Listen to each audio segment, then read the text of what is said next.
So does that mean like the more chaotic and neurotic you are, like the more enlightened you're going to be? Yeah, we can say like that, actually.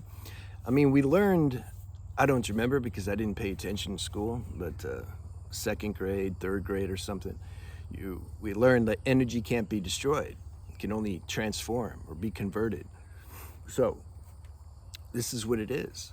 This is what it is. Some of us, because of karmic destiny, because of certain life situations, because of the functioning of our nervous system, things like that, this life force, man, it gets contracted, it gets stuck, and then there's pressure.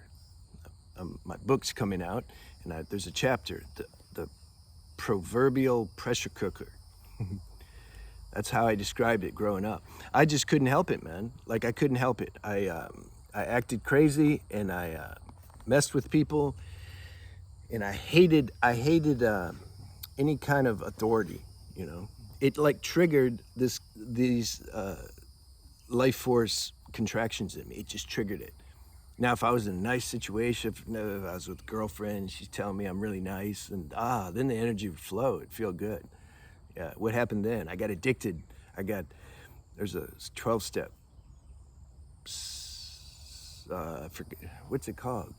It deals with SLAW, Sex Love Addicts Anonymous. Yeah. I went to that when I was like 22 to get over this heartbreak I had. And then I ended up meeting another one, got in more trouble. It's all good though. But that group actually, and there's more girls than guys there because they talk about this love addiction, this emotional addiction. You get out, you know, because when we're insecure and inadequate and we're starving for this opposite energy polarity, like most people are, because we don't get it from our parents. So there's a deficit. There's a deficit of this energy. So then you get into a relationship and you're like, because if you're not, when I wasn't in one, I was just neurotic, man. I just couldn't, I hated being with myself. It was terrible. And then all of a sudden I had this nice girlfriend who like, I call her nice because she like acted nice. And then it made me feel more healthy and more balanced. And so it is ultimate drug. How are you not going to get addicted to that? You see what I mean? It's still grace.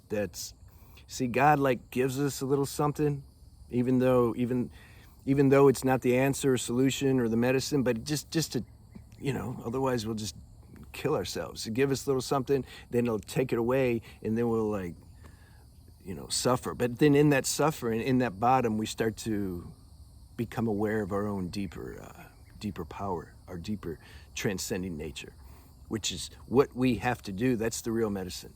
And then we won't be a victim or dependent on things or situations outside ourselves to make us feel good. This just seems, this is how it worked in my life. So these chaotic energies, the alchemic process of how that actually transforms into, you can say, consciousness or serenity or balance, nobody can teach you that. What are you going to take a course on how to do alchemy? Nobody can figure out alchemy. This process is alchemy. This is a divine thing. Like, no, how are you going to do it? Like, who knows? What is it? The caterpillar turn into a butterfly? Like, how? Well, what happens? Yeah, right. But how? Nobody, this is, you know, this whole journey to recognize or realize our true nature. This is alchemy. This is the deepest alchemy. Nobody has like a grip on that to give instructions on how to do it. So something has to surrender. You have to trust this natural process because it's coded in life to make things work. Like you can't miss, like life's taking care of you. Oh, but it doesn't feel like that. Yeah, I know, but you don't trust your feelings so much. There's something in everybody that has faith in this process. There just is. Now, do you want to give attention to that? That's another story. Because the emotions and the thoughts and the, you know, what we see in this video game called life, that has such pulling power. It's such a, it looks so real and feels so real because this 3D software that we're housed in. It's super sophisticated, man. I made that video. God's playing the most advanced 3D game through us or something. And I gave that example how it'd be like if we put on some virtual software and then it transported us into the Himalayas, and then all of a sudden there was an avalanche and we were running, and then it looks like we made it. But then another avalanche came and then it swooped us, and then we're like buried in snow and started suffocating, and then finally we die. It feels like we die.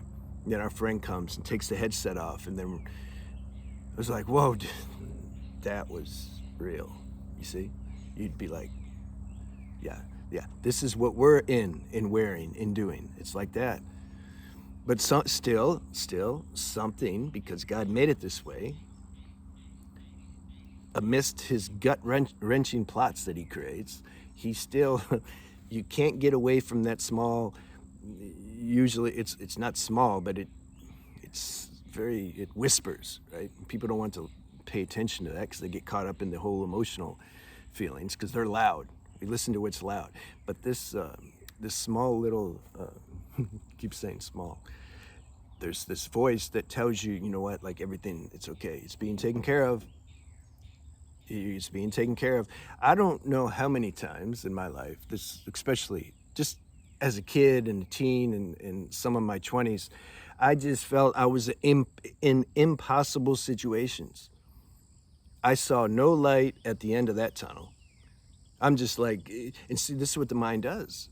It doesn't see a light because the mind can't see anything. It's so superficial, man. People revere the mind. It's like, do you know how limited the mind is? So it can't see these, it can't see anything. Sees like what's happening right now, basically. And then it gives its data based on your feeling, and it's just it's so limited, and it's not encompassing at all in looking at the whole picture. You just can't see it. So it would paint this horrible picture, and I could see why suicidal ideations and actual suicide itself can become like the only thing to do. It's like it feels like the way out for some people because of this picture that the mind creates. My point is, I've said, I've been in that situation more times than I can count, and you know what? Right now, I can't even remember one thing, one of those situations. I mean, if I'd have to think. Not thinking now. I'm talking. I'm flowing. But I'd have to, if I sat and I thought, I could remember some things maybe. But it's gone now. The situation seemed impossible at the time. There's no way. Not only would I declare, there's no way I can ever forget this, I would also declare I'm going to be screwed the rest of my life because of this. Now I can't even remember it. You see how the consciousness, this divine intelligence, it cleans everything? It just cleaned. I remember, that's why I never watched many programs. There's only two, actually, TV programs. I like CIA stuff, And I remember the La Femme Nikita. This is old TV show. How old? 20 years maybe? I don't know. So, but I liked it. Gut-wrenching plots, man. The guy and the girl, they were operatives, but they liked each other, but they can't say it, because operations can't allow that. So then the guy, he had an ultimate mission.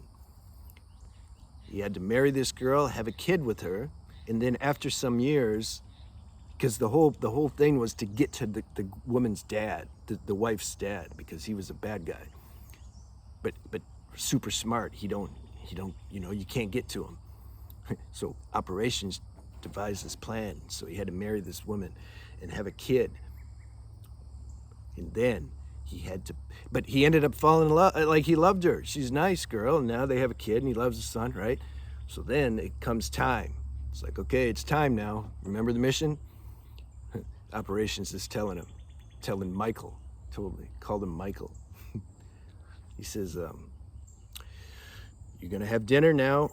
You gotta put some poison in your wife's wine, okay? That's gonna put her in the hospital, and it might kill her, actually. because we gotta do that. We gotta make it look real, and then we think the dad will come, and then you'll be there, and then you can take him out. This was the whole strategy. So he puts the poison in the wine when she wasn't looking. She goes to drink it, and then he knocks it out of her hand. He acts like his son was doing something. Oh, sorry, couldn't do it. But then operations found another way to poison her. Yeah, heavy, man.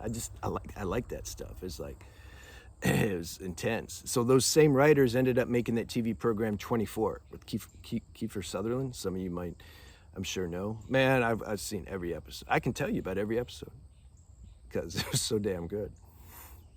Okay, this is what the divine's doing. You see, it creates these kind of plots to where it just, look, this is impossible situation. Like, it's impossible. This is what they do. This is what the divine's doing. But it works out. It all works out in the end. Even if the body dies, you're like, you wake up on another plane. You're like, damn, I'm not really dead. Like, actually, I'm in a really good place. We can't fathom what the hell's going on. But there is an inner intuitive voice. It doesn't tell you exactly like what's happening and everything, but it assures you all is good on some level, despite what you're feeling, despite the situation, despite all that. It assures you, you know what, this is good. This is all good. This is just a passing scene, a passing chapter, and it's going to be good. And at some point, you're going to realize why. This is the question people want to ask. But why is it necessary? That question can't be answered because you're asking it from the level of mind. The answer isn't on the level of mind, so it can't really be answered. You're going to answer it. You're going to discover that answer for yourself, and then you won't be able to articulate it. It's just, you know, yeah, I'm not even going to try. You just know, like, it's all good. Like, it's all good. That's my message. All right, I'll see you.